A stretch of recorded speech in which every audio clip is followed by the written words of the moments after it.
અમેરિકાએ પસ્તાવવું પડશે. હિન્દ મહાસાગરમાં જહાજ તોડી પાડવા અંગે ઈરાનની ચેતવણી. અમેરિકા અને ઈરાન વચ્ચેના દરિયાયુદ્ધમાં તણાવ ચરમસીમાએ પહોંચ્યો છે. શ્રીલંકાના તટ પાસે ઈરાની યુદ્ધ જહાજ ડેનાને ડૂબાડવાની ઘટનાને ઈરાને અમેરિકાનો અત્યાચાર ગણાવ્યો છે અને ગંભીર પરિણામોની ચેતવણી આપી છે. ઈરાની વિદેશ મંત્રીનો આક્રોશ. ઈરાનના વિદેશ મંત્રી અબ્બાસ અરાગચી દ્વારા સોશિયલ મીડિયા પ્લેટફોર્મ એક્સ પર એક પોસ્ટ કરવામાં આવી છે.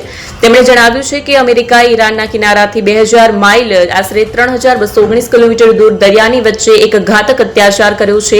તેમણે કડક શબ્દોમાં કહ્યું કે મારા શબ્દો નોંધી રાખજો. અમેરિકાએ જે આ મિસાલ કાયમ કરી છે તેના માટે તેણે પસ્તાવવું પડશે. ભારતીય નૌસેનાનું મહેમાન હતું આ જહાજ. વિદેશ મંત્રી અરાગચીના જણાવ્યા અનુસાર ડૂબાડવામાં આવેલું ઈરાની યુદ્ધ જહાજ ડેના ભારતીય નૌસેનાના મહેમાન તરીકે શ્રીલંકા પાસે હતું. આ જહાજમાં લગભગ 130 નાવિકો સવાર હતા. ઈરાનનો દાવો છે કે આંતરરાષ્ટ્રીય જળસીમામાં કોઈપણ પ્રકારની ચેતવણી આપ્યા વગર આ જહાજ પર હુમલો કરવામાં આવ્યો હતો.